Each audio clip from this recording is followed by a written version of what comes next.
లేదా తెలుగు మాట్లాడే ప్రాంతాల నుంచి ఒక పివి నరసింహారావు గారు, ఒక నీలం సంజీవ్ రెడ్డి గారితో సమానంగా జైపాల్ రెడ్డి గారు రాణించి సమాజంలో గౌరవం తీసుకొచ్చిందంటే ఈరోజు దివ్యాంగులు అందరూ కూడా జైపాల్ రెడ్డి గారి యొక్క సక్సెస్ను స్ఫూర్తిగా తీసుకోవాల్సిన అవసరం ఉన్నది. అదేవిధంగా ట్రాన్స్జెండర్స్ వీళ్ళ పట్ల కూడా సమాజము కొంత వివక్ష చూపించడము, కుటుంబ సభ్యుల యొక్క నిర్లక్ష్యానికి లోనైన వాళ్ళను కూడా ఈరోజు ట్రాన్స్జెండర్స్ని కూడా రాష్ట్ర ప్రభుత్వ ఉద్యోగ అవకాశాలు కల్పించడమే కాకుండా రాష్ట్ర ప్రభుత్వం అందించిన డబుల్ బెడ్రూమ్ ఇండ్లు కానీ ఇందిరమ్మ ఇండ్లు కానీ నిన్ననే రామగుండం నియోజకవర్గంలో అక్కడి శాసనసభ్యులు రాజ్ ఠాకూర్ గారు ఇళ్ల పట్టాలు కూడా ఈరోజు ట్రాన్స్జెండర్లకు అందించడం జరిగింది.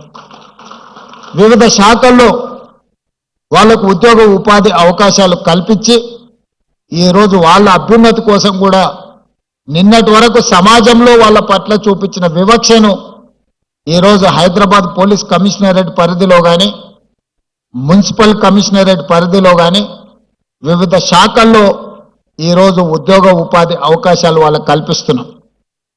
ఈ వేదిక మీద నుంచి నా సహచార మంత్రివర్గ సభ్యులకు నా విజ్ఞప్తి, రాబోయే మున్సిపల్ ఎన్నికల్లో ఎక్కడైతే కార్పొరేషన్స్ ఉన్నాయో ఆ కార్పొరేషన్లో కోఆప్షన్ కార్పొరేటర్స్గా మనము నామినేట్ చేసే అవకాశం ఉంది.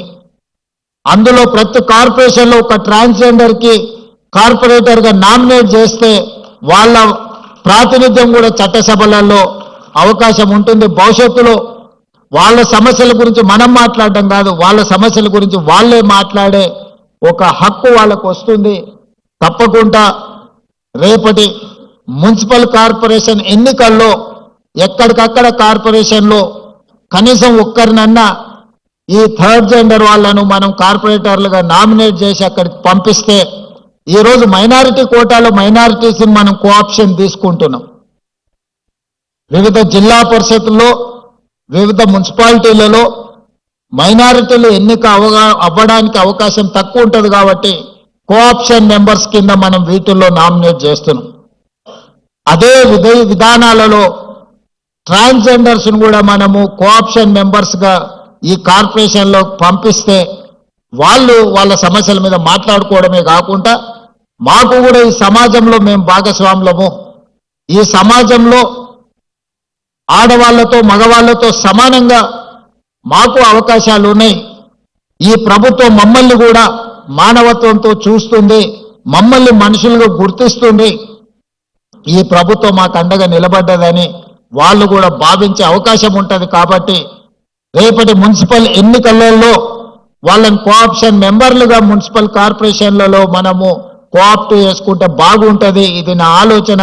తప్పకుండా రేపు జరగబోయే మంత్రివర్గ సమావేశంలో దీనికి సంబంధించి ఒక నిర్ణయం తీసుకుంటే కూడా సముచితంగా ఉంటుంది అని నేను భావిస్తున్నా. అదేవిధంగా వృద్ధ తల్లిదండ్రులు